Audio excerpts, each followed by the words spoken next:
After 6 o'clock, the time for which the school committee meeting tonight, May 20, at 6 p.m. has been called for. All those who can, please rise for the Pledge of Allegiance. Pledge allegiance to the flag of the United States of America and to the republic for which it stands, one nation, under God, indivisible, with liberty and justice for all.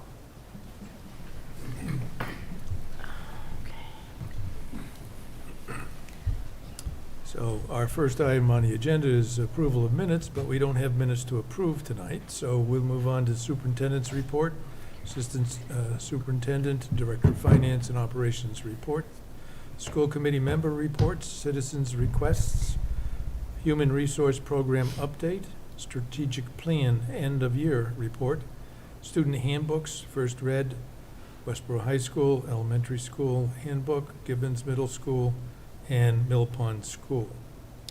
Award of food service contract for the year 24-25. The annual stipend memo, 24-25, and a vote. Accept and AVC collaborative fourth quarter reports, and articles of agreement for accept, and the financial agreement as well. After that, adjournment of the committee.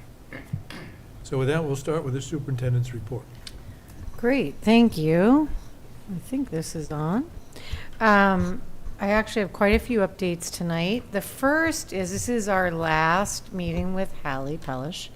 And so it's an annual celebration to make sure at this meeting that we thank you for your service, your contribution, and for Hallie, not just the work she has done on school committee, but the work she has done across the district this year for our green conservation work. She has been on the ground really pushing the development of that leadership and leaving the district in a much better place because of it. And she pushed me, she pushed the team in really, really good leadership ways to bring us to a better place as a district. And I want to thank you and applaud her for that. And she's heading off to school, and she's going to have a good summer. Actually, we're going to hopefully keep her working within the schools this summer and find a good match for her to be with us through the summer working and before she heads off to college. And so, Hallie, the official gift that we give people is the Westborough blanket. Now, I had to work here for 10 years for this, but you are getting it after 1 year of high-end service for school committee. So, Yakub, if you can award her blanket. So this is the perfect blanket for your bed at school. It's not too much, like people when they go to school they do have to shed. They do start shedding their ranger gear a little bit. They kind of small it way down when they go to their school. I found all of Sarah's t-shirts and stuff in her closet, and you get your new identity as you head to school. But it's kind of nice to have the throw blanket with just the W there to remind you of home. And we wish you all the best as you head off to your endeavors, and I think we'll see you around. I get the feeling. Sometimes our college students have a nice fit with us, and we hopefully keep them a little bit as they come back and do work for us. So thank you very, very much. Thank you. So I will miss Hallie, and we will have a new representative that I will introduce to you at the next meeting, and hopefully they will be here in attendance to be greeted by us, and we'll onboard her a little bit before the start of the school year, and we'll be ready to go. So. Next up, I really want to acknowledge and recognize Fales School and the sad loss of Dana Katarius, school counselor there. Her funeral is tomorrow. Her wake is tonight. And many, many faculty members, Daniel and I, will be attending tomorrow on behalf of the district. And I think closing the school was a smart decision on our part, as just the function of having enough people to run the building would not have been possible. And I know that's an impact for people, and I just want to acknowledge and thank the families for their understanding. I have not received any complaints on that action. I think people have really kindly accepted and recognized that while that's a complication for some families and even for faculty, that people recognize that it was a decision we needed to make. She was an amazing faculty member. I was supposed to award her 25-year award and recognition at the milestone ceremony, which is coming up. So we will think of something appropriate to do with her gift and bring it to her daughters and family. So I just want to thank the leadership of the faculty. Mary Ann Stannard has done a phenomenal job to keep that building steady. But I just want to acknowledge that in the district is a very huge loss. On a more positive and upbeat note, I'm pleased today to say that we appointed Levi Hansen to the permanent athletic director position. I sent a communication to the district today from Brian and I indicating that after watching Levi work for the year, we then spoke to a wide number of constituents to seek feedback on him, and we put out a survey that 241 people answered and indicated an overall positive strength of the athletic experience with good feedback about what we need to do better. And I think acknowledging that in our awarding of the job to Levi, to say that his leadership in year one was very much a positive and well-directed, but also a first year of leadership, and that he acknowledged areas for growth that he has already articulated, wanting to really do more with heading into year two. I respect that he also is very reflective and able to take feedback, and what we learned in the survey, he wanted to reflect back in the awarding of his contract, which, speaks to kind of his identity for really leaning in on things. And the things that people want us to work more on are more school spirit pieces. They want to see, a continual lift of the athletic experience for all of our young students, and strong coaching. So, they offered a range of pieces of feedback, which we acknowledged in the awarding of that. Those are district objectives as much as athletic director objectives. I think Levi has demonstrated a capacity to contribute on the leadership team, and watched him work through several complex situations this year, I have confidence in what he will bring to this district. So I'm pleased about that. I also want to acknowledge that today DA Early came to town and did a photo shoot for Project Graduation and the $1,200 grant gift that he awarded us. And I just want to give a shout out to DA Early that, he really worked to keep that money flowing even after the state grant didn't exist anymore, that was originally used. The grant that brought money to Project Graduation was originally from DARE. And when that money dried up, he really stepped up at the state level to maintain this project, to make sure that projects such as Project Graduation and Safe Space at Graduation had money to support them. So he came today, and that was very, very widely enjoyed. We should see that in the newspaper because Community Advocate was there. I also had the opportunity to go today to a small ceremony where the Spinney Scholar, Hunter Felton, was celebrated and awarded with just a small ceremony for his trajectory of leadership through Westborough. And the Spinney Scholarship is a mentorship program. It's 5 years of mentorship, your 8th grade year, and then 4 years of high school, for someone who's demonstrating a high level of competency and drive, but somebody who would benefit from having the wraparound of mentorship for a variety of reasons in their life. And 2 Spinney Scholars are selected annually each year at the end of 7th grade, vetted forward for 8th grade start.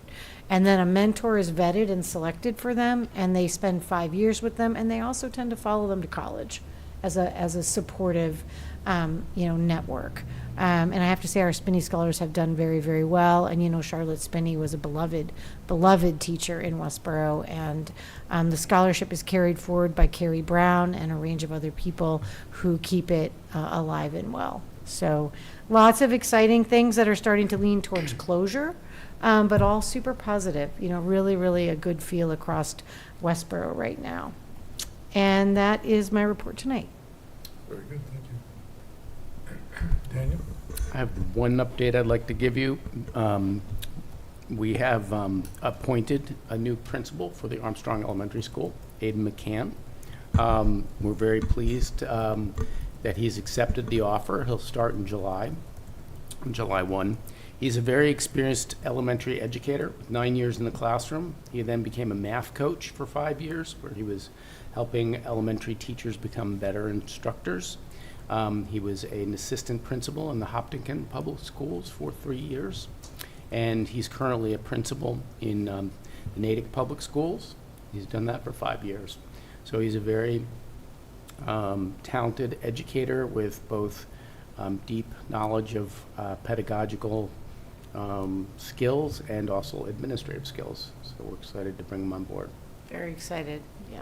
I think it was, thank you, Daniel, for shepherding the hiring team along with Tammy, who's here tonight, who you also meet. And I think they did their work and found us a really good principal, so that's exciting. Anita? Nothing to report at this time. Okay.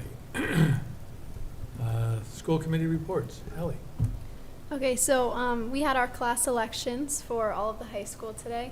And then we also have Mr. WHS on Thursday, and I've heard that there are some judges right here, so you should all be very excited. Mm-hmm. And then the proceeds from Mr. WHS will be going to the Westborough Food Pantry. So we're having fun, but we're also giving back to the community. And then this is the last week for seniors, so there are some people with their foot out the door, but we're sad to leave. I know we're all pretty sad to leave. It's a very emotional buildup. It's kind of, you have such weird mixed emotions about it. You can feel it. It kind of reverberates that last week. Yeah, and then I just wanted to thank everyone for this opportunity. I've always had I've always been very interested in government, and that's what I plan to study, and so this has given me a nice insight into local government, and I'll definitely continue in it in the future. So thank you. Thanks. You're welcome. Thank you. Tim? Good evening, everyone. Nothing to report. Sarah? Nothing to report tonight. Nothing to report tonight. Yaku? What do you got? Well, I just want to say, Hallie, thank you very much for your time here. It's been a pleasure to sit next to you and see you grow in that role, and I wish you all the best. I have a feeling if you're going to live in Westborough, you're going to be back here in maybe a different role. Looking forward to that. Thank you. In my short report, you may recall last meeting that we had a hurry-up discussion in regards to ITC, the investment tax credit relative to the Inflation Reduction Act Bill of 2022. That vote allowed the school committee to engage HMFH, Vertex, and the tax consultant, so that process is underway. We met with the finance group today in the town to answer questions in regards to, let's say, the issue of investment tax credits, in that municipalities in the past were not allowed to, in effect, participate and receive funds. And so the discussion today was on that basis. Everybody is now aimed in the direction, and the deadline for our filing of all documents to receive the grant is in November of this year. But there's a lot of hoops to jump through, and that was the primary reason for our meeting today. So it's on the way. We do expect to succeed. I understood today that Ashland probably is going to be the first, but not at the level that we're applying.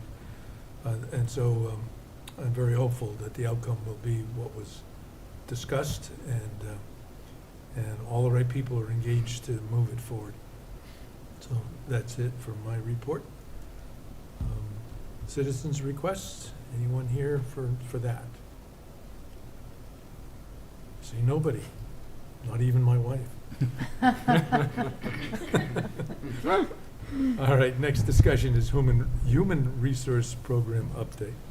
Thank you. This is one of the annual reports you receive, and I really like how we've refined this over the last couple of years.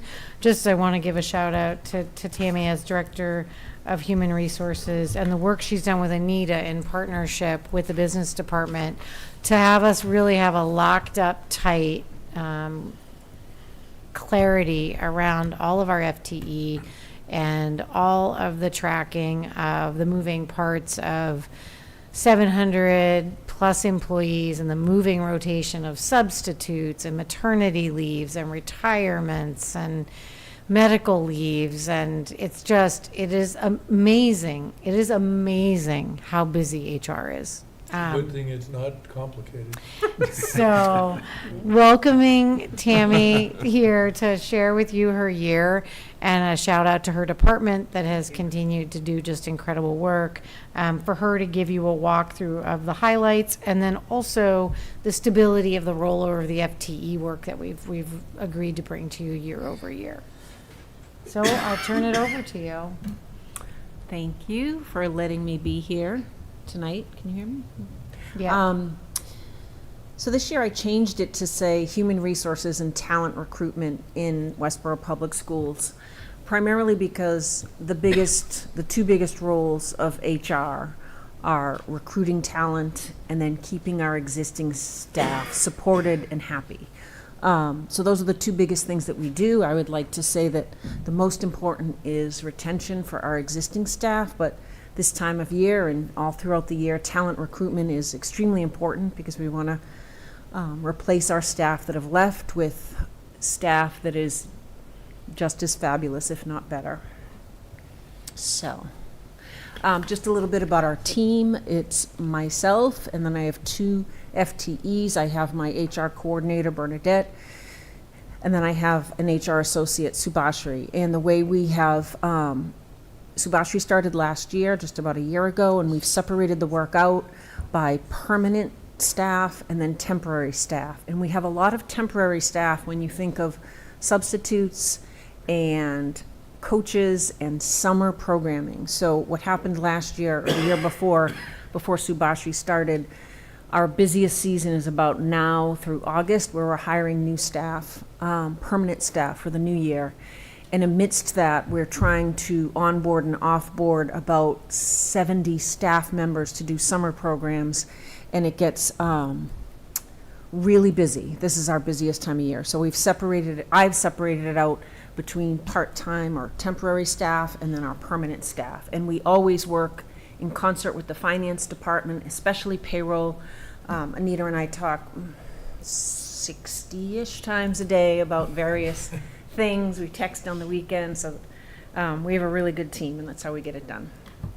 Here are some of the highlights of the year and some of the things I'm going to go over. I'm going to go over our hiring data. It's important to note that everything I show you is a snapshot at a period in time. It's constantly moving. So I pick a stop point and I start to run data and I data scrub, and that's what I'm going to show you tonight. One of the things we did this year that I'm really excited about is we took all of our separated employees, people that have left the district, be it retired or resigned, and they're now in electronic files. So we no longer have paper files. So if Amber or anyone else asks for a file, I give them an electronic file with everything that's in it. So that was a great success for our department. We hired, sadly, a new superintendent as well as So kind of you, Tammy. Armstrong principal. So that was a busy year for Daniel and I hiring new staff, new administrators.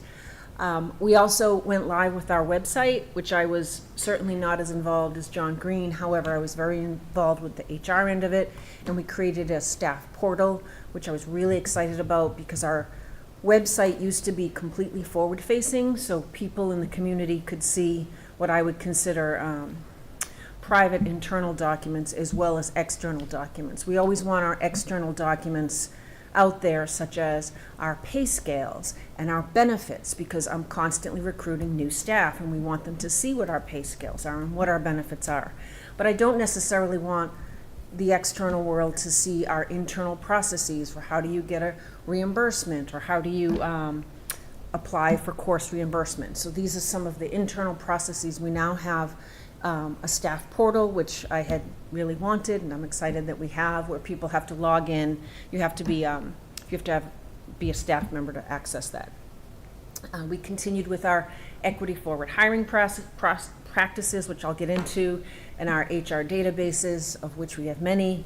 I'll go over the FTE report if you would like me to, and I will talk about our focus moving forward. This is just a snapshot from a couple of weeks ago of where we were for the year in hiring. We'd hired 137 people. Now, it's important to note, of that 137, about 135 are what I call one in, one out. So we have someone leave, we put a rec up, we interview, we check references, we write a contract, and then we hire. So this is just a snapshot of what it looks like any given year. This was this school year. We had 137 in, which you can imagine is about 137 out, to keep us busy. Temporary and substitute staff procurement. So right now I have Subhashri working on this. It might sound insane to say that we've hired 81 substitutes year to date, but we have, and that's classroom substitutes, custodial substitutes, food services substitutes, and nurse substitutes. I say it every year, there is not going to be enough substitutes. Maybe there will be, but ever since COVID, it's been an issue. So we continue to hire substitutes. We continue to promote that the substitutes work at least 2 days a week. They don't always do that. But I will say we have our college substitutes back now. We have about 30 college substitutes. So our fill rate is really good from now until the end of the year because we have enough substitutes. But it is always a challenge and something that we're working on. I do receive feedback from the principals. If there's a problem with a substitute, I track that performance, and if there's a issue with a substitute, I let the substitute go. Coaches, just hiring coaches is a lot of work because we have 3 seasons, we have lots of coaches. Some of them are internal staff, but some are external. And when they're external, anything that's external is a full on board. Anything that's internal is what I like to call easy peasy. And then summer 2024 has just started, the hiring. So last year's hiring, I talked about in September. It's about 60 to 70 employees we bring on, and we bring off in a period of about 2 months to do all of the 4 summer programs that we have.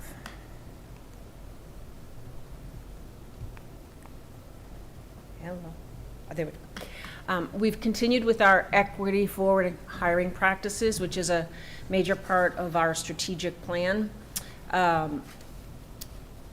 It is really important to the district and to myself personally that our students are able to see staff that resemble them, and that we want our staff diversity to come as close as possible to our student body diversity. I've reviewed equity for and hiring training with our WLT about a month ago, one of which is the thorough applicant resume review to find diverse candidates. We continue to change the focus from finding a good fit to a cultural add, and what that means is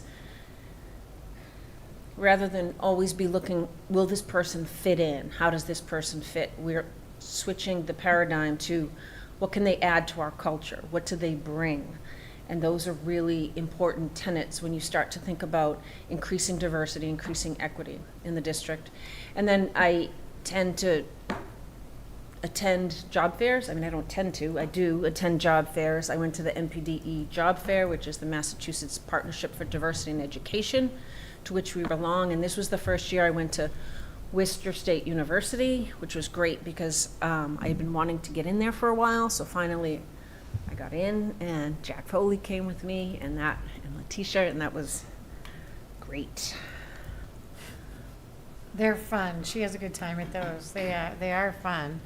We have a lively table, and we have gotten our marketing materials spot on. So they have chocolate from these cute little packages of chocolates from, of course, the borough.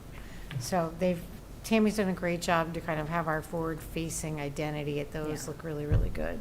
This year we had the best tchotchkes at the table. Yeah, we so in recent years we didn't have anything, and I said to Amber, we have to step up our game because we have nothing to offer. So we got chocolate-covered pretzels, dark chocolate, and milk chocolate, and it was a big thing when people would come over. Do you want dark? Do you want milk chocolate? What do you like? And at the end of both job fairs at WSU and the MPD, at the end of the MPDE job fair, we had several other districts coming up saying, "Can I please have some chocolate? I've been looking at them all day." So it was some goodwill with our fellow districts as well as the people that we spoke to. Gonna point at Daniel. There you go. I'm not going to go too much into this. We have several databases, two of which I am directly the administrator for, which is applicant tracking and records. Applicant tracking is our database for hiring, where we put a requisition in the system, people apply, hiring managers have access to see those applications, hiring committees happen, references are checked, offers are made, I send a contract, we hire the person. That's applicant tracking. Once we hire a person, that person's data, which is confidential, gets transferred into records. So we've created an electronic record starting point of that employee. It has things like contact information, personal information, social security number, date of birth, transcripts, things of that nature, which is our starting point to get them into records. Resume, application. Absence management is our system from Frontline where staff can go in and put in if they're going to be out. It's our substitute procurement system, but it's also our system for allowing staff to see how much, what I call PTO, paid time off, they have left, accrued time, so they can see at any point in time how many personal days they have left, sick or vacation. So that's absence management. Absence management ties into payroll, so at the end of every 2-week pay period, whatever time people have put into absence management, it gets uploaded into Munis, so people's accruals and what they have left shows up on their paycheck. Then there are the two massive databases. There's PowerSchool and Munis. Munis is all things financial. I call it the HR system of record because if someone's pay is incorrect, it gets corrected immediately. So Munis is our HR system of record. However, there's also PowerSchool, which is our student data and our staff database, which tracks things more along the lines of FTEs better than Munis, and it also tracks what classes teachers are teaching that then gets reported to the state. So both databases, Munis and PowerSchool, have the ability to track FTEs, which I'm intimately involved with in hiring, but they look at it in a very different way. So when I pull FTE data, which I'll get into in a minute, I'm looking at a combination of the both. Munis tends to give me everything but the kitchen sink, which takes a little bit of time to cull through. PowerSchool doesn't give me enough, so I sort of marry the two, and then I come up with an FTE report to show you where we are at that point in time. You have to think of Munis as being caring about anyone that's cutting a paycheck. So it could be coaches, it could be subs, it could be anyone. So I have to cut those people out because in my mind, those aren't permanent staff. And then PowerSchool is only looking at people that are teaching classes. So I have to say, well, what about the custodians and what about the cafeteria workers? So there's it takes a little bit of finessing, but as Amber said, we're in a good system now. Anita and I have a good system for doing this. This is the first year. I'm happy to say that this is my going almost 4 years here now, and this is the first time I was intimately involved with the budget process, which I love, because I always say, I'm the people, she's the money, and you need both. So you need to know who the people are and what they're making to figure out the money. So we had a really good system this year, which I'm proud of. Okay, FTEs. So I promised last year or the year before that we would look at data from year to year, and a couple things to point out here. First of all, these categories are the way the Department of Education, DESE, looks at employee groups. It's not necessarily the way I would look at employee groups, but the reason why we do it to be consistent with DESI is, so if you're looking at the DESI dashboard, you'll say, oh yeah, this is the same as what Tammy reported. If I reported it the way I would want to, it would look a little bit different. It would have the same totals, but it would be jarbled in a different way, and you wouldn't know where I was coming from. So this next slide, and I'll go back to it for a second, but this shows the way they characterize, what they characterize as an administrator. So when you look at curriculum coordinators and special education coordinators, well, in my mind, that's not part of non-union, that's a union contract, that's a different group, but at DESI, they're in this administrator category. And then there's a whole bunch of people, about 80 people, that are considered not reported. So when they do state reporting, these are people that they're very important people, but they are people that do not teach in classrooms or teach, are specialists. So they're considered not reported. So I want to report on the entire district, reported, not reported. So that's just to give you an idea. So if you look at where we are this year, we have a few increases. And so there are things on the right that are highlighted in green and yellow. So the things in yellow are on grants, and we constantly put on grants things that are temporary and things that are temporary needs. And the biggest needs this year were paraeducators. And of those 9.5 paraeducators, 6.5 are on a 1-year contract. So we constantly have 1-year contracts that are ending. We look at the ones that we've had and we say, is this a permanent need? If it is, we make that need permanent. But for the most part, they're temporary, and it has to do with kids coming in the district, kids going out of the district, kids coming in, kids going out. So that creates this fluctuation with the paraeducators. So that's what the 9.5 is. If you look at the 1.6 for administrator, this is actually a trade-off. So we had two teachers that went from being in Unit A, our teacher unit, to being administrators. One became a 0.6 world language director, and one became a clinical director. So that was 1.6 came out of the teacher contract and went into administrator. So that's what that increase is. The other non-licensed, just to give you a little bit of information here, well, the other licensed, we hired a new clinician this year for FAILS, and we piloted a therapeutic program. We've decided to make that program permanent, so that 1.0 will be rolled into the general budget next year, but for right now, it's on a grant. Other non-licensed, we have, we had a 0.6 contracted services SLP who went into general budget because the contractor didn't have an SLP to give us, so we had to hire into general budget. And then we also hired, for the gen ed population, we hired a tutor to head up an academic support center at the high school, something we've been wanting to do for a long time. And so that's what that 1.6 increase is. I already talked about the 9.5 paraeducators. And the 1.4 teachers, it's actually, it would have been higher than 1.4, but 1.6 got moved up to admin. But what the increases were in teachers, we had a contract negotiation last year after we did the budget that stated that the department heads would have an additional 0.2 release, and we have 5 department heads that went from having a 0.4 release to a 0.6. So that's a 1.0 right there. And then the other 2.0 increases in the teacher category, we had a newcomer program this year where we brought in a teacher and 2 paras. And so that was one of the increases, an EL teacher for the newcomer program, which we now have transferred to a permanent role, so that has been moved. And then we also brought in an additional EL teacher for the high school, given the rising population of EL students at the high school.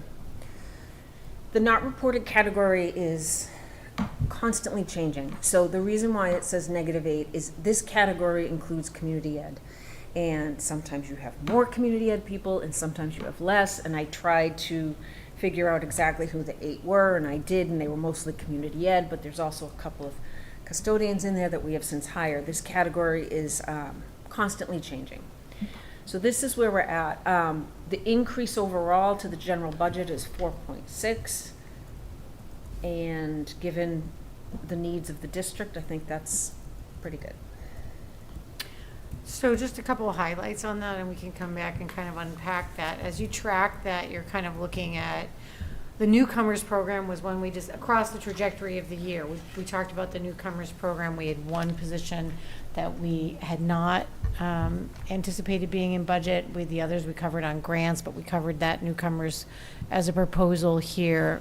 We also looked at adding the ELL staff at the high school as part of that. And there's memos that backtrack to that came to school committee. Beyond that program, which is one that we added early into the year when we found students in that homeless category requiring more mental health support. The others was the change with department heads that picked up that FTE, and that was contracted and part of the MOU, but not finished until May. So, part of that change is all part of negotiated contract change as part of last year's contract, but we didn't finish it until May. So, pieces of FTE that you've heard about, but that, came later in the season. So now, those are permanent. The department head ones are permanent within budget. Several of those are riding on grants, and we wait and see whether or not, we need to sustain the newcomer program differently. And then that will come into next year's budget discussion with Allison when she comes before you. Anything new that would have to be sustained in budget will come up in FY26. So anything in FY25 was either carried forward because of the contract negotiations or fell into that newcomer program, which had 3 people in it that we were kind of carrying that we hadn't anticipated. If she maintains those, you'll see those from Allison in the fall. You won't see the department head differences because they were already folded into contract, but you would see the newcomer if it rides into permanent staffing. So I would turn it back to you, and then we can discuss this at the end.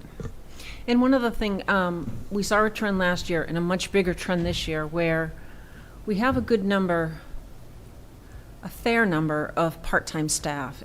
And Brian, especially at the high school, has done a nice job of taking an FTE or 2 when someone leaves and increasing people that are 0.7 or 0.8 to 1.0.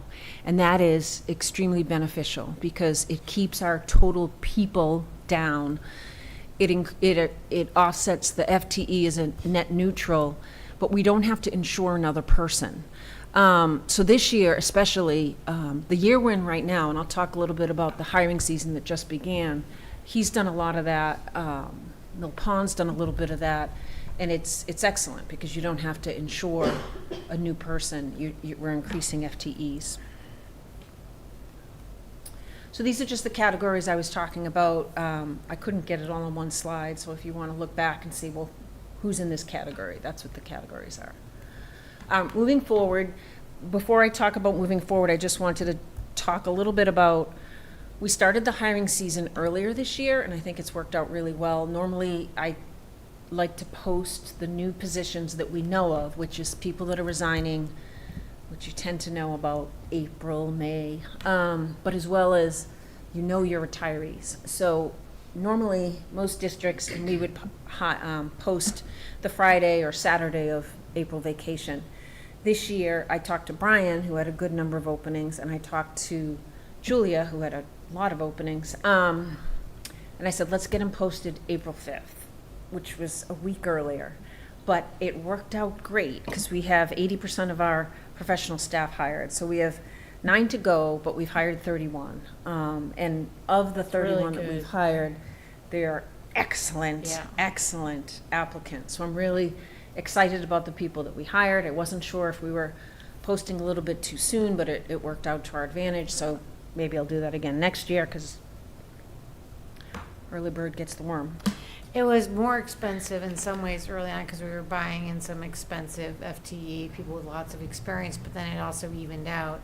And Tammy and I tracked that, who's leaving, where they were, what they were making, what's coming in, and we keep a net on it so we know how we're doing with the goal of not going over, hopefully, where we were. So we're kind of tracking the money, we're tracking the hiring, and kind of watching how it all evolves.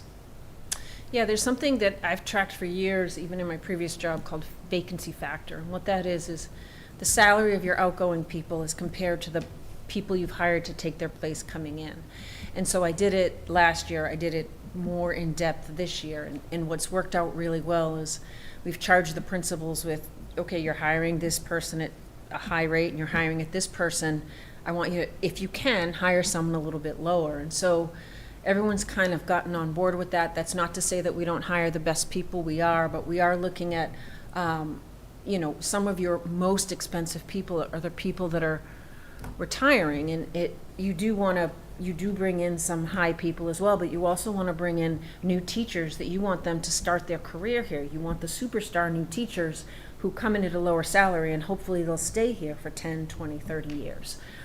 So I'm always looking at vacancy factor. I'm a little bit of a data geek, and I find it very interesting to see and talk to the principals about where they're at. So that's that.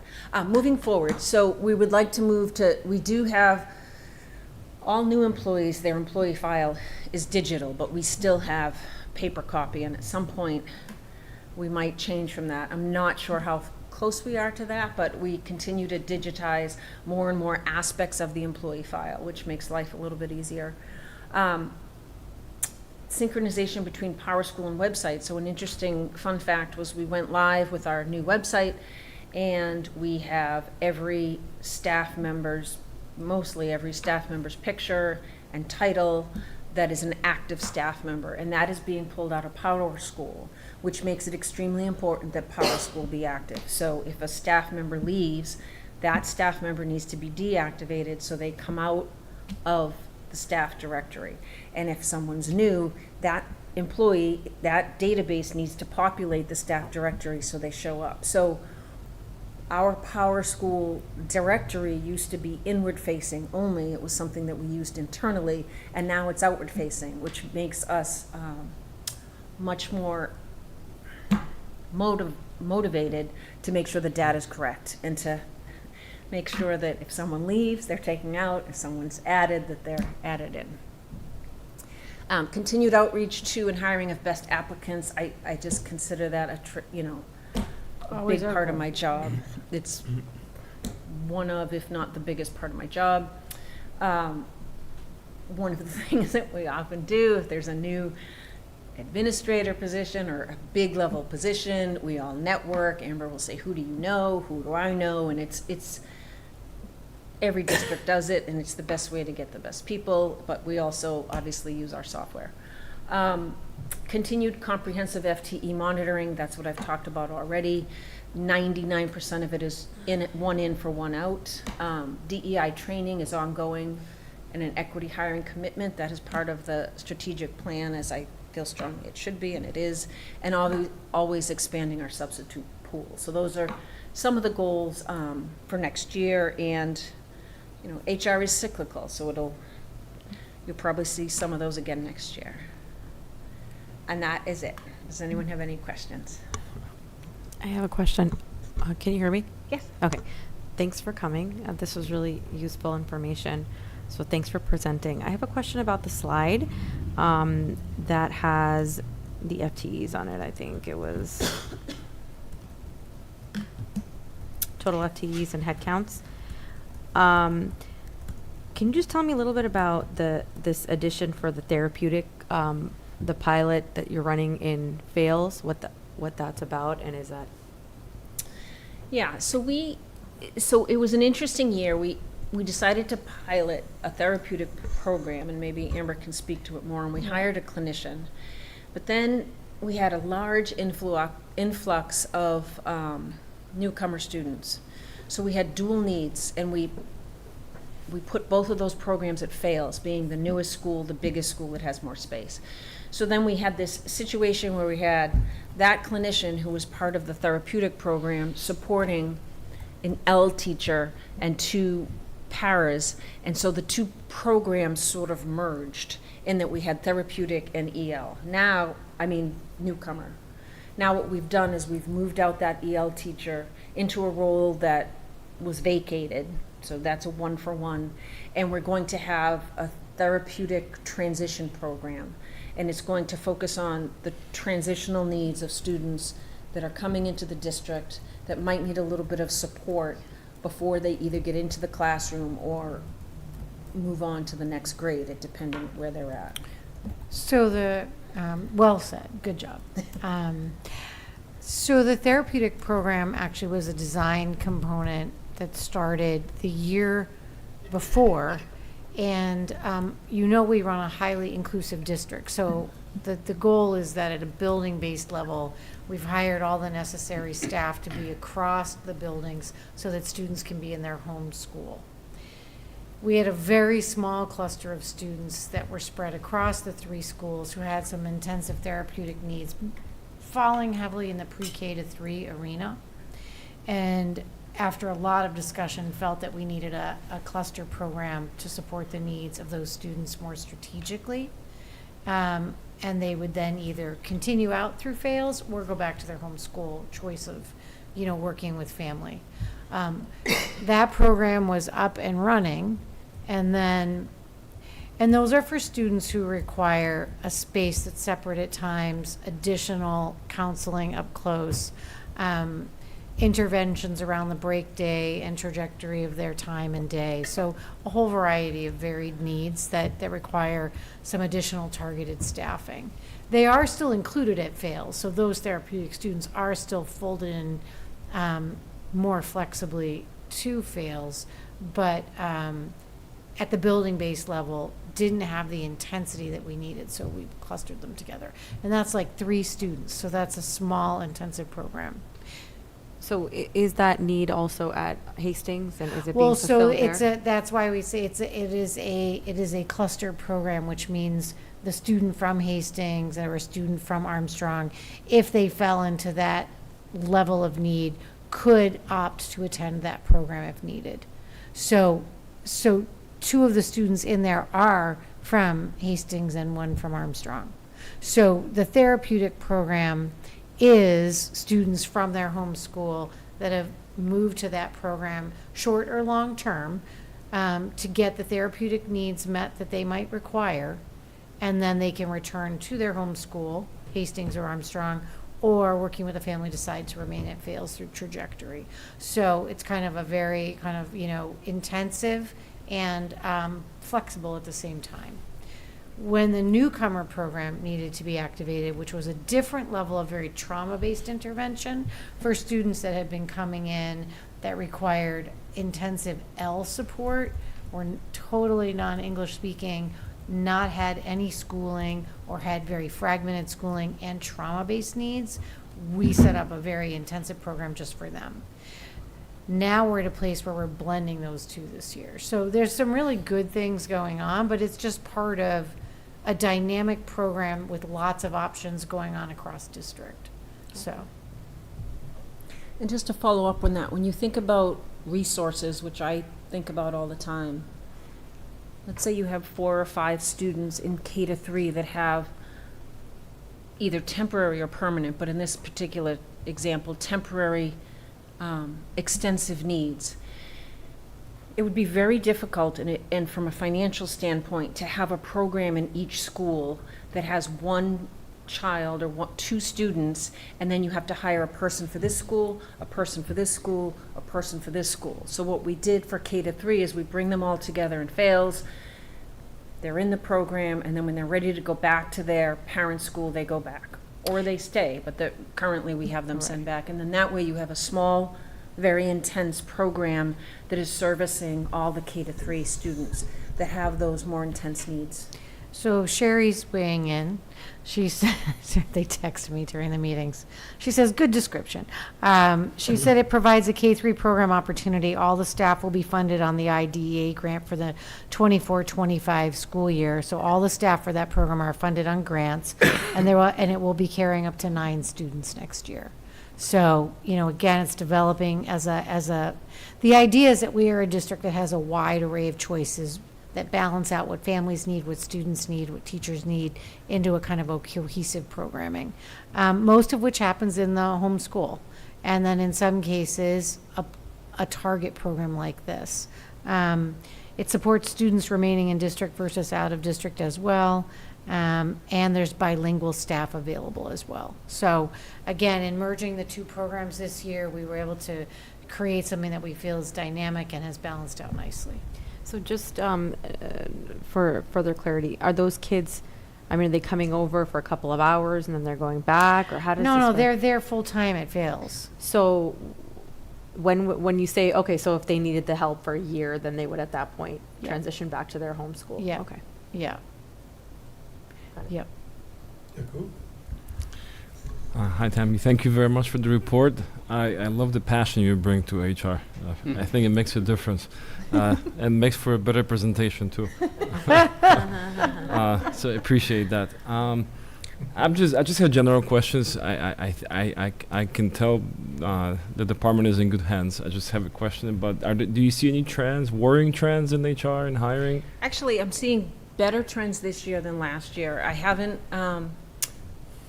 looked too deeply into retention. Generally, I start to look at the retention figures over the summer because I report to the school committee in September. But we have seen better retention this year than last year. So that makes me happy. So we've kept, and I always am very interested in our newbies, our new hires. So our new hires for FY24 are all still with us, which is great. Last year we lost a couple, and that happens, and I like to see that we've hired well and that they are happy here. And when you speak to passion, I'm really passionate about human resources, and the two things that I'm most passionate about is how we treat our existing employees, that they're treated equitably, consistently, kindly. That's very important to me. But also, I'm passionate about, and a little bit competitive about getting the best people. We only hire people that are a little competitive. Yeah. Sherry said that one of the things to note about the therapeutic program is it finishes a continuum. So we have a Mill Pond therapeutic program that started, again, developed last year that Sherry was developing.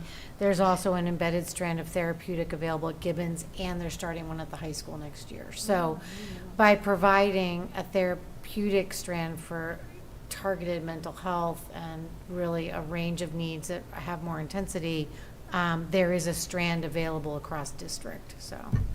And the other trend, and I alluded to it before, is we've done more increasing of FTEs, which I love. So this year we had a need for a 0.8 SLP at Gibbons, and we have a 0.5 SLP at the high school. And we brought that SLP, they were able to cut back to 0.3, and then they made her 0.7 at Gibbons. And so we didn't have to hire anyone, which was great. And that is what I'm always saying to the principals is, well, what about this person? This person's a 0.6. Can they help out? Can they do that? Because sometimes needs are temporary. And so sometimes we're waiting to see, is this need going to be permanent for a few years or is it temporary? So we're constantly sending out contracts. Some contracts are permanent and some are temporary, just to look at the trends, which way the wind's blowing, which way the student census is going. So Second question, on the topic you already touched on, do you feel like Westborough is an attractive employer to those well-seasoned, good teachers that are highly desirable? I can tell you, so this is the year hear of it. the first grade teachers. We have hired 6 first grade teachers, 3 at Hastings, and 3 at Fales. I said, what is in the water about first grade teachers this year? So Hastings got out of the gate first, and they posted their 3 first grade teachers, and they got 97 applicants. Yep. 5th grade teachers, we had 3 5th grade teachers at Mill Pond, and he had 70 applicants. Now, what we've done more shifting this year, where we've had a kindergarten teacher move to 1st, and then we had a preschool teacher move to kindergarten, and then we had a 4th grade teacher move to 5th, and we had a special education teacher move to 5th. So we do a lot of that. I call it the magic shell game this time of year. I'm constantly telling payroll, this one's moving here, this one's moving here, this one's moving here. But that's a good thing because it keeps our staff excited and motivated for a new job, a new position, either within their school or moving to another school. So this year, that's been a big trend. I think because that's we've an had 8. increasing trend, which has been kind of positive. Yeah. Yeah. Yeah, I would add to it that we get experienced teachers who are wanting to leave other school districts because they've heard that this is a great place to work. Yeah. We have people who are done with their commute going in towards Boston. We're coming from some very, very good school systems there that want to work here now. So it's a combination of having new talent that comes in and who've only had a few years of teaching, and then some very experienced teachers that are. It's a nice, we got a nice balance this year. We've hired in the past, this year and last year, 3 teachers from Newton.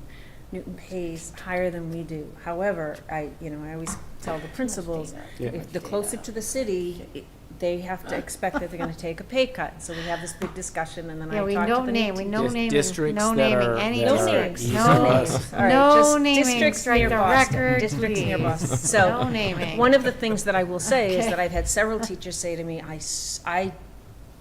want to work in Westborough. I want to work in Westborough. My family's out that way. I want to be closer to home. I want to be in an excellent district that's in the suburbs, and that's what we offer. And all of those districts are amazing districts to work for, having worked for many of them. But, people make choices for mostly commute reasons, not because they're unhappy or anything like that, so, yeah. Yes. Yes, And great chocolate. Thank you. yeah. Dave? Yeah, I have a question about the databases. Yes. The Munis and the Power School, the way that you've got to juggle between the two, that seems like it could be challenging. Is there a database out there that does the work, that marries the work of the two? So, the district I came from, we had our own HR database, and there's pros and cons to that, because what I've learned in all my years in education is everyone's database does exactly what they want for themselves. So HR is looking at it from an HR lens, and finance is looking at it from a finance lens, and data is looking at it from state reporting. So because everyone's looking at it at a different lens, the data is diced and sliced to your liking. So when I first got here, I said, I need an HR database. I need an HR database. But I am so used to now going to Munis for some things and Power School for another that it works well. Yeah, It it works does. I well. think it's integrated well for us. And Yeah. we have good people working on all those databases who maximize them in different ways, which I think is a benefit. You've got Scott, who's like a Power School guru who gets in there and can do things with it. So, there's different talent sets across those databases and help us do good work. And she's got 2 she owns that she maximizes. So and Daniel's getting ready to develop a data dashboard, which will be a faculty one that really maximizes capacities around student data. So it's a fun time for data in the district. You good?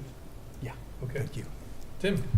Sure, just a couple quick questions. Yep. So, hey, Tammy, it's great to see you in person. You It's too, good to see you. instead of on the screen. Going back a little bit to Yakub's questions, I would be curious. Based on the conversation, I have a feeling that these would probably be pretty favorable overall. But I know you were talking about retention data. Is that something that's posted? And if so, are you able to comment a little bit about how we compare to our peers in terms of retention? So I haven't gone so far as posting retention data. What I do every November is I send out a survey to all our new hires. And I ask, how was your hiring experience from application all the way through to your first 3 months of school? Do you feel that you fit in the culture? Have you been given the tools that you need? Have you been given the emotional tools? Have you been given the physical tools? So then we look at that data and we assess and make changes as needed. So that's the first step of trying to improve retention. But as I said, this year the retention's been very good. But I'll have numbers for you next year. When it comes to paraeducators, that tends to be a position that rolls over a lot more quickly. For some people, it's a stepping stone from one career to another, or they might be getting into teaching, which is great when that happens. But our teachers, our licensed staff, our professional staff, and our administrators, those are the roles that I really don't want to see turnover. We spend an awful lot of time interviewing and finding the best person, and so we want to keep them. Awesome. And just a quick clarifying question. So you have all this data that you were working on yourself, but there isn't data out there that we could easily compare ourselves to peers. Is that correct? Yes. Gotcha. Perfect. And then one other question. I know that you were talking a little bit about the efforts around hiring a more diverse teacher workforce. Could you speak at all to understanding that it is very challenging in a lot of different ways? Could you speak a little bit to how the results of that efforts and how it's been going? Yeah, so we, as a district, as the leadership team, we've done a lot of work on, so it's very easy to say, the diverse candidates aren't applying, so we're just not getting them. And that is true, but it's also a little bit of an easy way out. So what we're doing is we've had several consultants in, and we're looking at the resumes, and we're looking at what the people have to bring, and we're going out to these job fairs that are primarily focused on a diverse candidate pool. We've done well. We have a lot further to go. I would say last year, we're right on par with what we had last year. There is an element of, how many people you have to be in the geographic area to want to work in the area. You're not going to ask someone to commute an hour and a half. So it's a ongoing thing. It's never, I don't think by the time I retire, it's not anything that's going to be solved quickly, but I think little inroads are made each and every year, and it puts us that much closer to a more diverse staff, and it's something I feel very strongly about, so I think that we're moving in the right direction. Yes. Thank you. I was just going to comment on that I think that that's a very multifaceted issue in terms of, getting the candidates, recruiting the candidates, having the qualifications for the same. But I think that we should really commend the efforts of the school district and it being part of our strategic plan to, put this at the forefront. So I'm very proud that our school district that values that. So Thank you. I am too. Some of our work, is also around cultivating our paraeducators to be able to have them, that we've had them in the district. They know the district. Daniel's had a whole lift where he's then worked with them to pursue their educational degrees, and that they can then gain more opportunities within district with us. And so you have to come at it from multiple ways. It's also a matter of speaking to our graduates and being like, go into education. Like, you have to come at it from multiple layers. Like, we love hiring a ranger back, and I think we've tried to do that across, a range of different relationship-based work. So I think we're going to stay at it, and it's, the statistics aren't in our favor in some ways around the level of diversity of students and grown adults going into education that are even out there for us to pull. So there's a balance. You don't want to set someone up for failure where you lift someone who has no educational background as they begin to get more and more flexible on the requirements of teaching in order to bring people into the field. You've got to make sure you're bringing in people you can wrap around support for them so they've got time to grow and to do good work. So lots of good things going on in the field. Other questions, so we keep moving tonight? What do you got? No, I was just going to say thank you very much. Yeah. It's, I just have great one other quick discussion. thing to say. I just wanted to say that Amber hired me a few years ago, and when she hired me, I felt that we were like-minded, which was something that drew me to the position. I didn't want to work for anyone that I didn't feel connected to.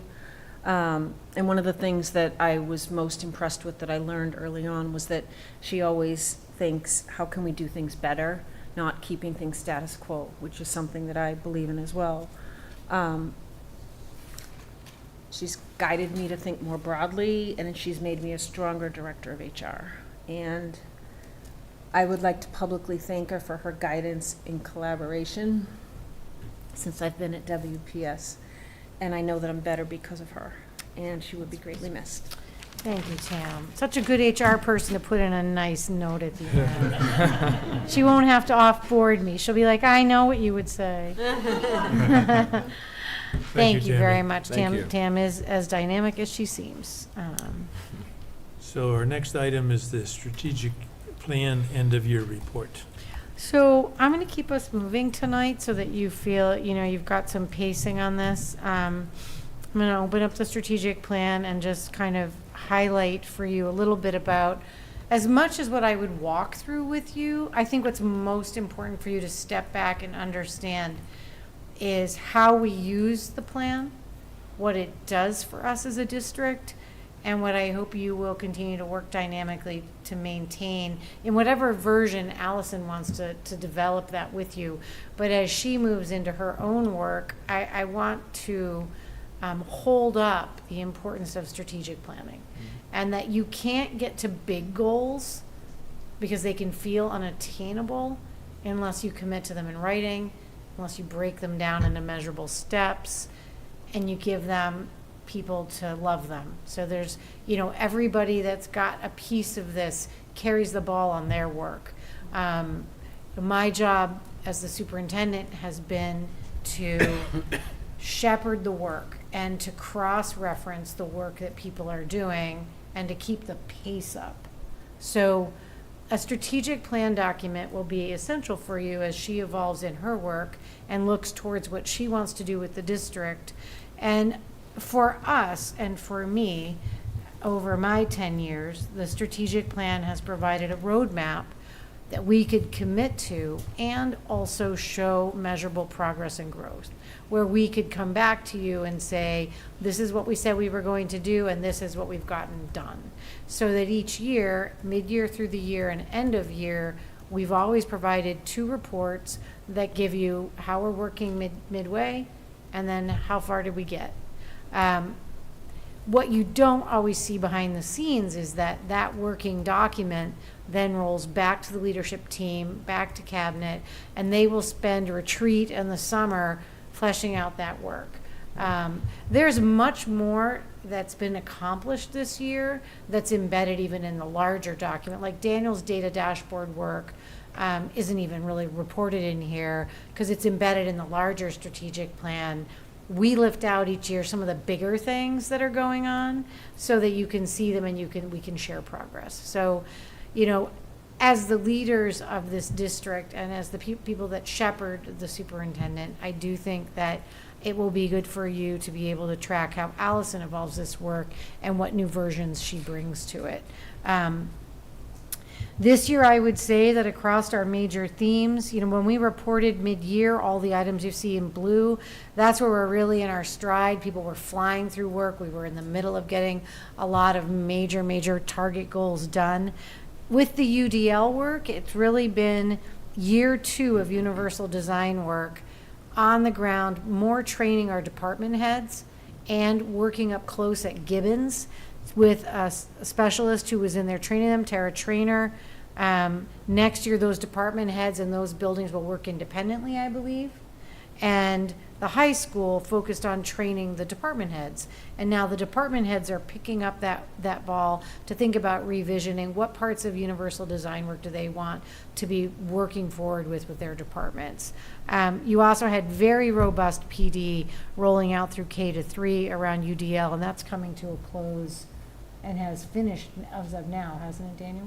Yes. So I think we had a very solid year 2. I think the retreat group will have to figure out what does year 3 look like. Do we want to do a dynamic year 3? When you have instructional initiatives, it's important to keep them moving forward. And each year is a different little version towards it's embedded in the life of their practice, right? So the first 2 years are big. Year 3 should start to look more embedded and more close to instruction. And then by year 4, you're really looking for it to be part of typical practice. So that's where they'll be moving forward. Do you have any highlights to add to that, Daniel, before I move on? No. Another big area of focus for us was in continuing to really enhance our co-teaching work and our co-partnerships. And I have to say, I think this was a big highlight of the work embedded where teacher talent lifting from our faculty and training and lifting each other is a huge focus where it was something I kept wanting us to reach for so hard, that we have so many incredible faculty that by lifting them out to do more of their own coaching and training and finding leadership opportunities for them is really kind of where we've started to go with the department heads, and we need to keep that up. This piece of co-teaching work was really done on the ground with Daniel, and it's been really spectacular work with Christina Cooney, Amanda Scoville, and Lauren DeBoer, really lifting quality instruction in front of a wide array of co-teaching teams. How many did they have this year, Daniel? They had They had how many teams? They worked- Participating in the training is different than the total teams, Yeah. but participating in the training, we probably had about 30 to 35 teams participating. But we have much more co-teaching happening in the district. Some That- people, yeah. have already gone through some training, and then other people will, be going through training in the near future. It's a real important highlight and a unique talent strand of this district, how well we support people on the ground. And you do hear that from teachers when they talk with Tammy about what they like and how well supported they feel, that this is on the ground PD that's really a great example of high quality work. And you can look at any of the attached documents. All of those documents will fold into the larger strategic plan document as record so that they're there kind of permanently as an example. Our curriculum and instruction innovations really all embedded around beginning to look, you had Roger talk with you about continuing to look at the health curriculum, that will continue into year 2. The schedule was implemented this year at Mill Pond smoothly. I think they're continuing that into next year. I think the academic tutoring center at high school, I'll be interested to see if they maintain that pilot. I'm not sure. It's very hard to get traction with a pilot like that where the kids don't have enough time. Like if you don't have a study hall, there's no swing in time for kids in their block, and they want to take so many electives because they have a tight schedule that kids are opting to fill their dance card and they don't want to leave an open space. So you can only catch them in the morning. You can't catch them after school because they're all heading off to do stuff. So running a center, it's just hard to get enough traction with it. So Brian's looking at that, and I'll be interested to see what he decides to do. I was very happy to see our guided inquiry work, you can see, has been maintained. The development of the maker spaces, all very dynamic. I think those are getting some good traction. And I think we did a really good job to take a big step in our digital video work. The high school team really lifted their game in their newsreel work that they were doing, their live relationship work. It really improved. It really took a step up, and I think they really tried to provide a better quality of reporting. And I think the second half of the year, they went from like light news to like a more substantive group. And I'd really like to see that continue. Like Westborough High School is full of highly intellectual, really bright kids. Like newscasts should be high quality. It's fine to do some bit pieces that are fun, but I'd like to see that news continue to lift. Shout out to Karen Henderson. She had over 100 students in and out of Westborough TV all year long, providing dynamic on-the-ground teaching. Like, she is a teacher in her heart, and she loves it when the kids are there. And she has lifted that game along with Chris Martin, who took over that branch of the department. I think there's good things to come there in the future. And, news we should be able to push out to the district when you start to get the kids to a high level. It'd be really great if the news we push to everybody came from the high school. It'd be kind of fun. Mm-hmm. Green initiatives, I'm just going to say very tentative toehold, very tentative. We really need to see things continue to get better there, and I feel like you're going to need a gatekeeper who cares about it. Hallie's graduating, and I'm leaving. And to be honest, we're the two gateholders in some ways. There are some embedded, really passionate people about it, but we are going to have to, as a district, commit that we want to be a green district and really stay after holding those initiatives up and going after them. Tony will be somebody that I think can lean in on that and really keep that team moving forward as well. Across the rest of the work, I think you'll see that the wellness initiatives are kind of fully embedded and keep an interesting strand of things happening all the time. We take care of staff with fun stuff they're doing. They always share a few highlights. And I think our regular outreach to faculty is stable and also to parents. Like, we've got a good set of the wellness work we did this year, reaching out to parents around digital knowledge was a really strong arm of our work this year. We need to be doing more of that. Getting to parents on the ground, providing good training support for them, wraparound for parents that need, as educational leaders who are knowledgeable, times for them to learn. I think we'll see more of that. And I would say lastly, as you look past the wellness, I think our communication goals this year were big, and I think we met them. We launched Parent Square very successfully. We updated the website. I did, I think, 5 spotlights, which were well looked at, and I think, hopefully Allison will find some version of continuing that. I will be doing my last one with her, as I said, so she and I will be doing it together. We're going to film it, I think next week or so. And then I think a look inside Westborough, we've done 6 postings, and I think those are also good where it's a photo montage and just highlights something good going in district. I'm actually pushing out one next week on the PE department and some really dynamic work that was happening in one of our elementary schools. So I think those will continue. I also think that on the ground that our principals are working actively with teachers to do more parent connection and outreach. I think that's a big one for next year, and you've seen some good data they put in here for things they did this year. Lastly, I would say management and operations, slim changes between where we were to now at the end of the year. I mean, we didn't have any particular big things up this year in management. It was more just keep things stable. And then facilities, we had a lot going on, and the reports are looking good to get the things moved forward that we wanted to get accomplished. And you can see there a lot of projects. I feel very good leaving the district that what it looked like 10 years ago and what it looks like now are different. And now we're at some really good maintenance projects. You guys have to keep an eye on that rotation. You have big, expensive buildings, and they always need work. So just holding those up for you. And I guess lastly, like I said, immensely proud to have had the opportunity to do this work. And the team owns it. I didn't fill this in. They did. They moved out of that meeting of filling it in and started building the larger strategic plan work for next year.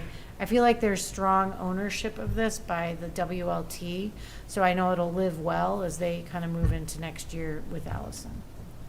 So I'd open it up for any questions. Again, I think you guys have been good to maintain kind of keeping an eye on what we're doing, and I think we got a lot done this year.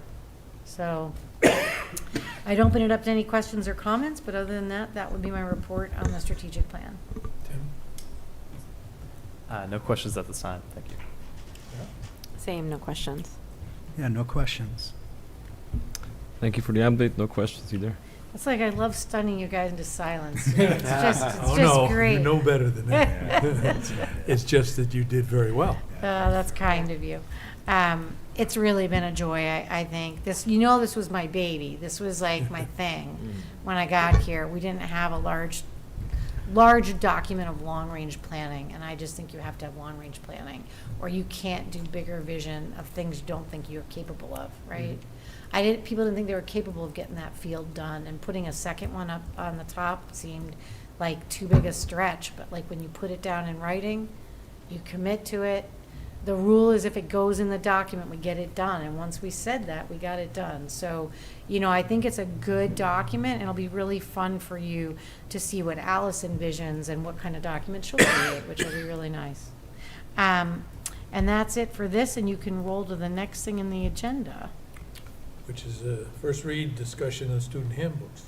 So this is really, always both a heavy and a light lift, both, right? You receive the red lines for these. Last year you did a lot of good work on them, and we really dug in on some of them. I don't think there's massive changes to them this year, but we're always, it's important to maintain them. They require a lot of work. It pushes the principals to have this done for you now. They have other changes they always like to do to it later. They'll still be updating all the staff pages and things, but the major changes for you are in here. And we present them to you so you can then look at them at your leisure. You've got 2 weeks until we come together on the 6th, which is our final meeting, and we would ask you to vote to approve those. We can have discussion on them. If you see things in there you have questions about, giving me a heads up in the next 2 weeks so I can have answers for you would be important. It's not that they can't happen after the close of the year. We ask you to vote them as they currently stand. If we were to come forward, like last year, they came forward when they wanted to make a change to the high school one, and we brought it in the fall, and we did a secondary update. So it's, because then they get posted and they go to parents. It's not impossible, but it is important to get it finished.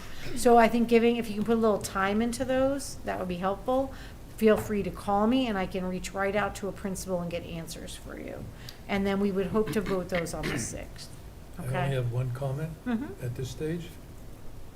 We need a title page. All right, do they have them? I think they do, but we'll make sure we get them for you. Well, that's it. Yep. That's it. Next page is the table of contents. So other than that, having read a number of them, I don't think I've read them all yet. But, Yeah.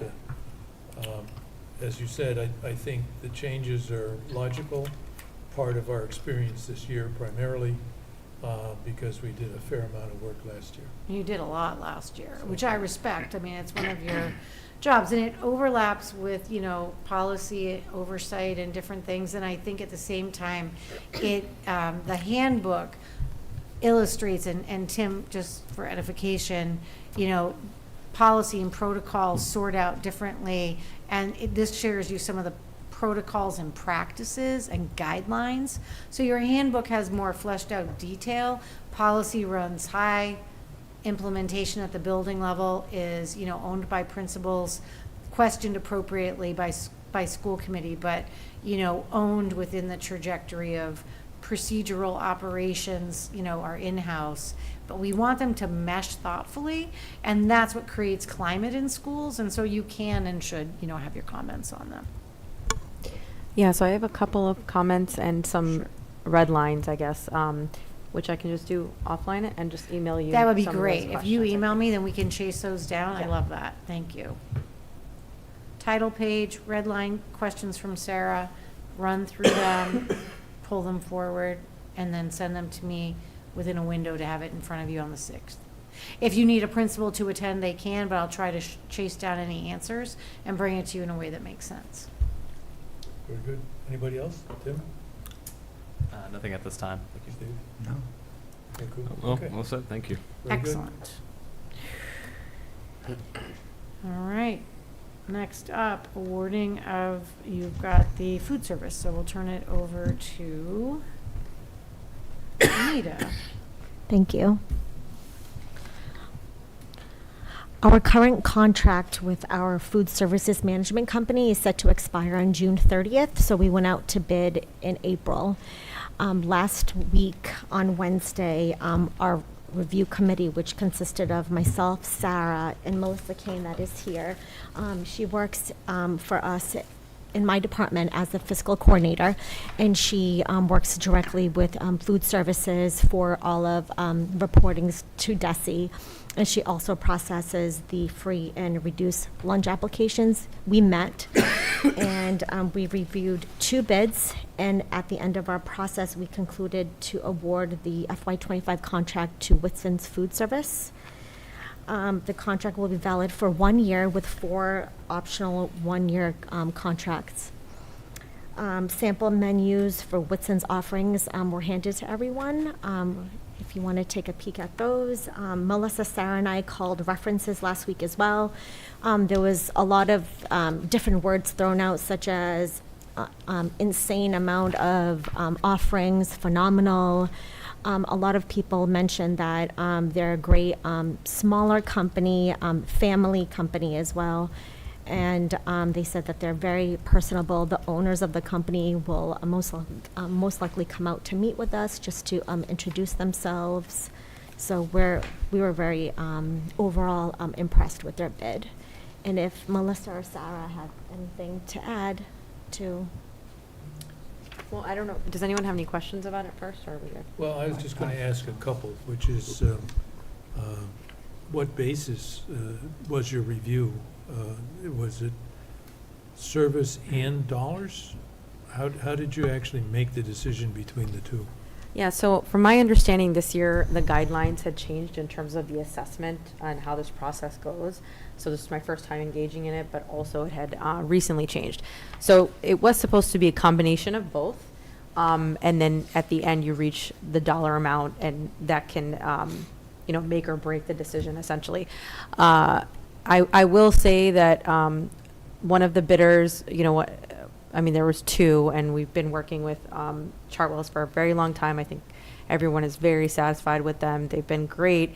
I would say that, there were some major deficiencies in the bid in terms of just major technical errors, to the extent that, it felt a little bit like it was thrown together, the bid, and you could tell very clearly when you were looking at them side by side, that the other company had put a lot of time and effort into researching our district, our needs, and it just appeared to be a very well done bid that had a lot of time and work put into it. There was, I don't want to get into the details of what the other bid was specifically lacking in. We can talk about that if we need to, but it was to the, we're supposed to have minimum criteria that need to be met. Before you even get into a further assessment, the minimum criteria were not even met. So we were not able to proceed that or the bidder, very far. So my next question has to do with the existing staff at Chartwell. How many of those people would likely be hired by the new replacement company?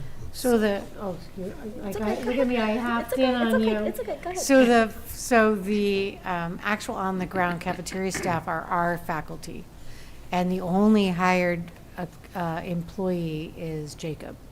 So they send us the manager, but the cafeteria staff are ours. So they will be with us, but their infrastructure will change. They're going to have a new person managing them in collaboration with us. Right, and I do want to say something that I really did like about something in their bid, which I'm not, because the relationship with Jacob has also been wonderful, is that they actually go through this selection process for the individual for our district based on, it being a good fit. So it's not like they have somebody selected that they're going to be just placing here in our district. They're going to be going through that process, so of finding the right person, which really, I think is really great and gives an opportunity to people who have done great work, and we may, benefit from continuing relationships. So I guess my last question then is, given that the evaluation is based both on performance as well as the bottom line, how close were they to the bottom line? How close were they to the, how In close? other words, The everything difference? turns on the dollar difference, besides the rest of the evaluation. I think the public needs to know, whether there was a significant differential. So, I think that, okay, so let me just restate, yes and no. I would beg to differ that, there's a certain process that had to be followed, which was that the minimum criteria needed to be met to proceed an applicant forward. If those minimum criteria were not met, then there was no basis for looking at anything further than that, because that was a process we were supposed to follow.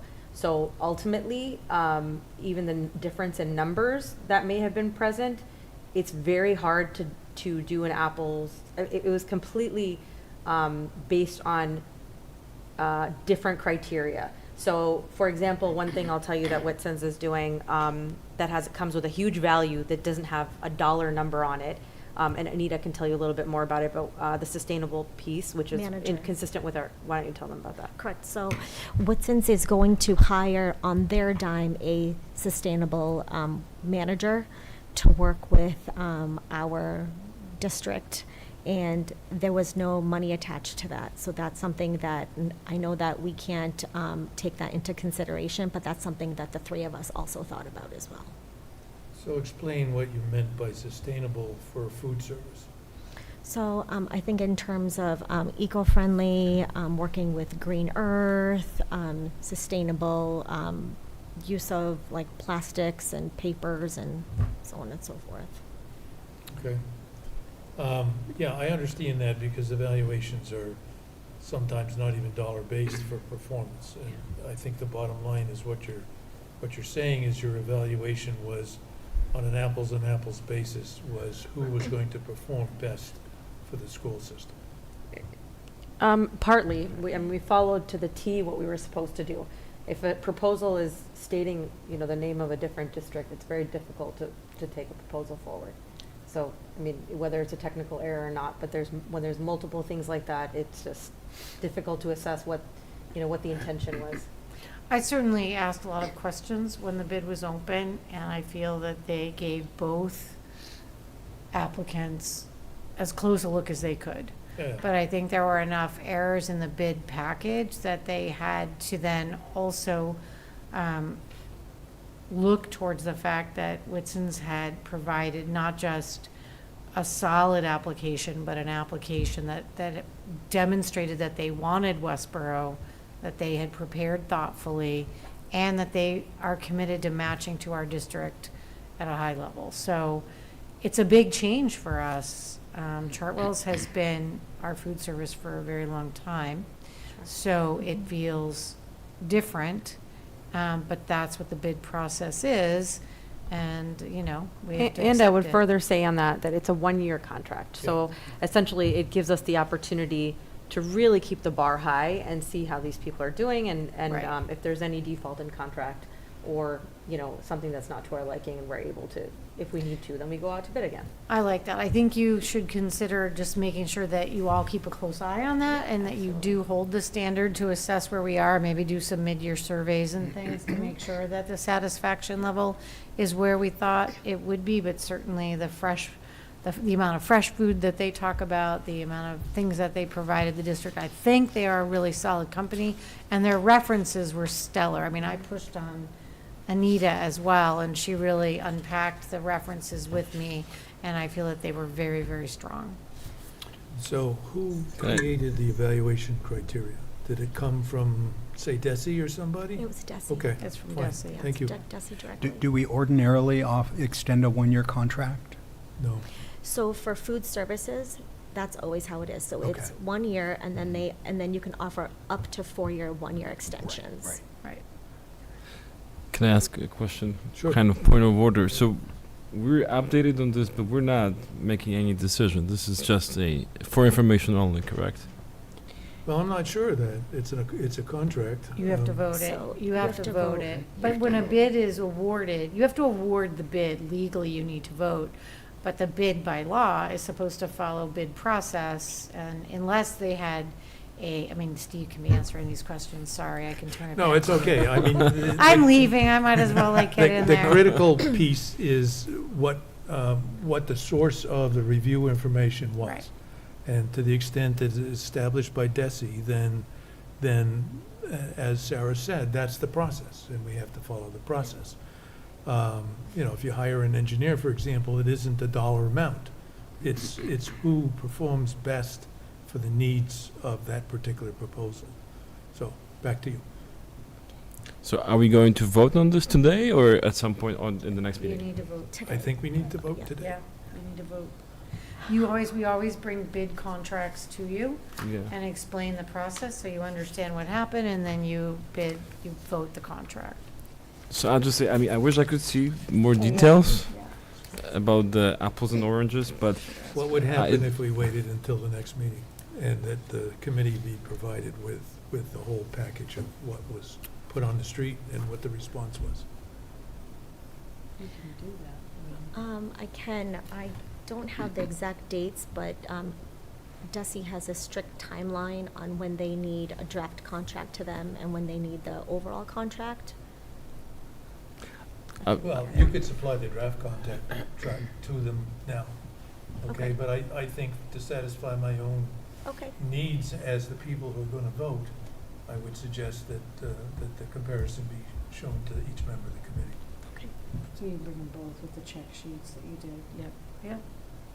So to move forward on that, the best thing to do would be to provide it for the next packet. You can provide the draft contract forward. We make Melissa come back again to help us answer questions. And then we'll unpack the detail for you.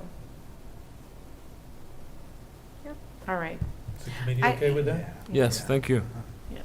All right. And then I think we'll talk offline about the best way to kind of communicate right now with with Chartwells and people. Okay.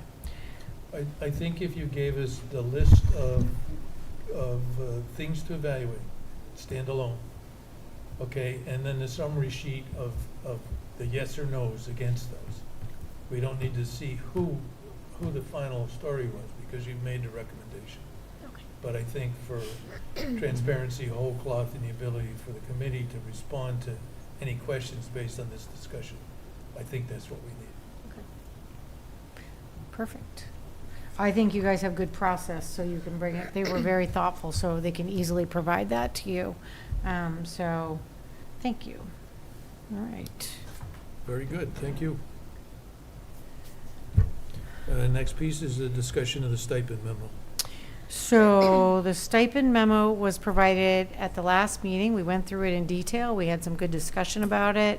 I believe I have not received any follow-up questions, but we give it to you just to own for a while. And at this time, I would ask you to vote them as presented so that we can post the contracts.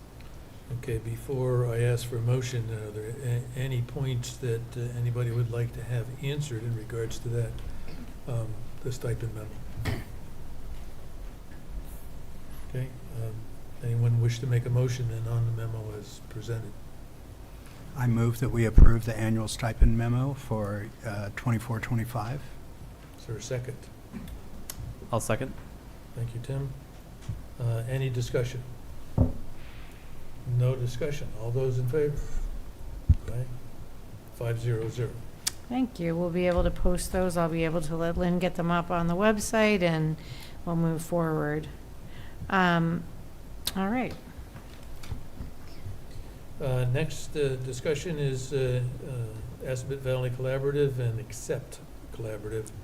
Thank you. And their fourth quarter reports. So annually I rotate 4 updates to you on the collaboratives that we are members of. We, for many, many years, were just members of Assabet Valley Collaborative. We've branched out in ways that I think are very positive for our district to accept, and both of them are providing their 4th report to you. Again, AVC, it was their quarterly report on tuition rates, and you can see, I think it's a good one to have provided to you so you can see any increase in those. I think they're coming out of what has been an incredibly challenging time where they were waiting to get a renovation space done, and it had highly curtailed their professional development space. They are already springing back very quickly with rentals in that space. I think we're going to see really good things from Assabet Valley Collaborative in the next 2 years, and I think we'll continue to be very happy that we've remained members with them. They continue to carry our van pool relationship, remember, contract-wise. Now it will be available to Anita to consider both competitively. We could move to accepts van contract if we ever wanted to. Right now, most advantageous, it seems, remaining with AVC is working, but it's nice to have 2 options. This quarterly report, I think, is just a good one for you to have seen. And then the other is Accept Collaborative's article of agreements. This is actually the one that's going to let us become members.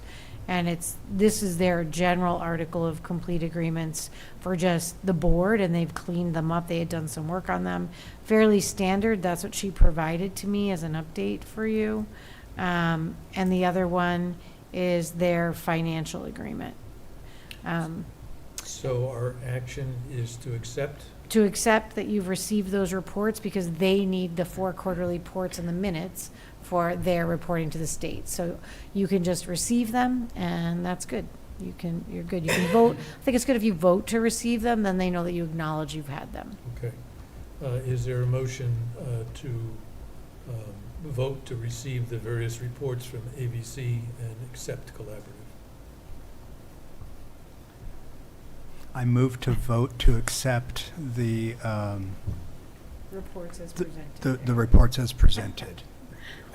Thank you. I'll second that. Oh. Very good. Any discussion? The only comment I had was in reading the discussion between the state and Accept was quite interesting in the sense of the format of it, and obviously the oversight, which apparently in in the case of Accept was difficult because they had a different setup than others. Yeah, I think we talked about this a little bit, that after EDCO collapsed and left a mess to clean up, that DESI really took a hard look at the collaboratives and kind of pushed on them a lot around the guidelines and qualifications and things. And so we were the first, Accept was the first one to have a new school asked to join. So DESI put them through the ringer to try to like put all their new practices into place. So we were kind of almost like a test case, Accept was, with us as the request to join. So starting July 1, I become a voting member. I did all the work to join, and I'll never get to take a vote there. So they were razzing me about it at the meeting because I tried to second something. They're like, hold on, partner, you can't. So Allison will get to vote as of July 1. So. Okay, so we have a motion made and seconded. Any discussion? Seeing none, all those in favor? Aye. 500. Thank you. Unless we have anything else to come before the committee, I would make a motion to adjourn. I will second. All those in favor? Thank you, Hallie. We appreciate Thank you, your Hallie. attendance. We do. It was nice to have you here. Thank you. Thank you so much.